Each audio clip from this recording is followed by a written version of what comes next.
में बढ़ती बेरोजगारी को देखते हुए युवा पैसे कमाने के लिए विदेश की ओर रुख कर रहे हैं, लेकिन विदेशों को लेकर जिस तरह के खुलासे हो रहे हैं वो उनके सपनों को तोड़ता हुआ नजर आ रहा है। रूस और यूक्रेन के युद्ध के बीच हरियाणा और पंजाब के कई युवक यूक्रेन में फंस गए हैं।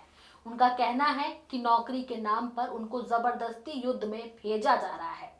इसको लेकर कई तरह के वीडियो भी सामने आ रहे हैं। आज इस रिपोर्ट में आपको बताएंगे कि विदेश में नौकरी की चाह में गए युवकों का भविष्य कैसे जोखिम में आ गया है और केंद्र सरकार ने इसको लेकर क्या गंभीरता दिखाई है। नमस्कार, आप देख रहे हैं न्यूज टाइम में, आपके साथ अनु चतुर्वेदी। चलिए इस खबर को विस्तार से समझते हैं। नौकरी की चाह में उत्सुक होकर कई युवक विदेश की ओर गए, लेकिन वहां नौकरी के नाम पर उनको धोखा दिया गया। इनमें शामिल हरियाणा के फतेहाबाद जिले के 2 युवकों ने अपने परिवार वालों को 2 वीडियो भेजे हैं, जिसमें उन्होंने मदद की गुहार लगाई। वीडियो के सामने आने के बाद उनके परिवार वाले परेशान नजर आए और विदेश मंत्रालय से मदद की गुहार लगाई। वीडियो में युवकों ने बताया कि हमारे पास 2 से 3 दिन ही बचे हैं, फिर हमें युद्ध में धकेल दिया जाएगा। यहाँ से जो भी जा रहा है वो वापस नहीं आ रहा।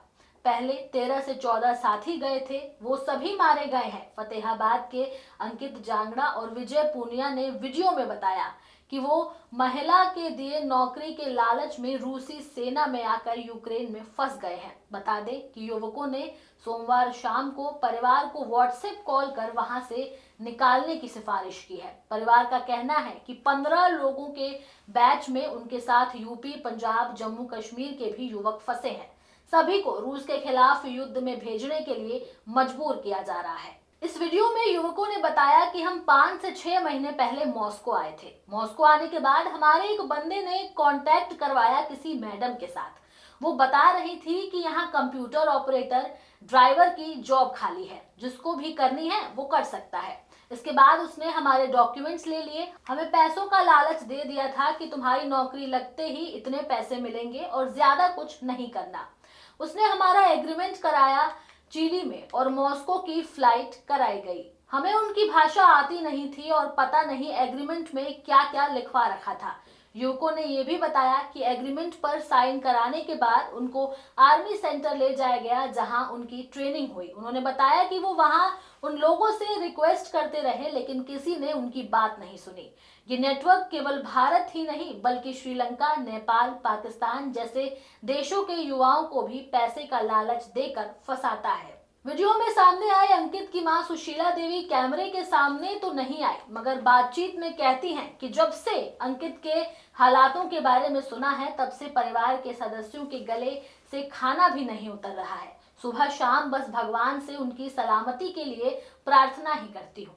इस विषय पर विदेश मंत्रालय ने भी चेतावनी दी है। विदेश मंत्रालय के प्रवक्ता रणधीर जायसवाल ने कहा कि हम अपने नागरिकों से अनुरोध करते हैं कि वो सतर्क रहें।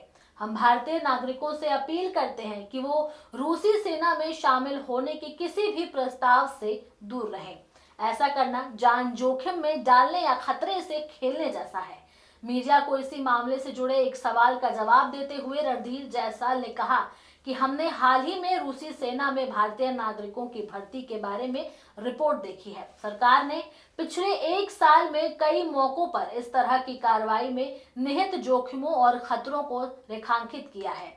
उन्होंने आगे कहा कि हमने दिल्ली और मॉस्को दोनों जगहों पर रूसी अधिकारियों के सामने भी ये मामला उठाया है। हमने अनुरोध किया है कि इस प्रथा को समाप्त किया जाए, हमारे नागरिकों को वापस भेजा जाए। हम प्रभावित भारतीय नागरिकों के परिवारों के संपर्क में भी हैं। सामने आए वीडियो में पीड़ित युवक कह रहे हैं कि हम सबसे रिक्वेस्ट करते हैं, सीएम, पीएम, बीजेपी, पंजाब सरकार से रिक्वेस्ट करते हैं कि हमें निकलवाएं।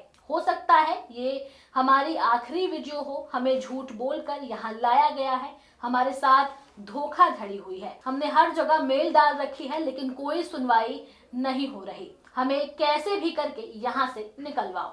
विदेश में भारत के युवकों की हो रही दुर्गति वाकई निंदनीय है। बेरोजगारी और गरीबी से जूझ रहे युवा जब विदेश जाने का सपना देख रहे हैं तो उनके सपनों को तोड़ा जा रहा है। नौकरी के नाम पर धोखा देकर हरियाणा और पंजाब के युवकों के साथ जो हो रहा है उस पर सरकार को जल्द से जल्द संज्ञान लेने की जरूरत है। कुल मिलाकर अब देखने वाली बात यह होगी कि विदेश मंत्रालय इस पर क्या एक्शन लेता है और कैसे उन लोगों को इस मुसीबत की घड़ी से बाहर निकालता है।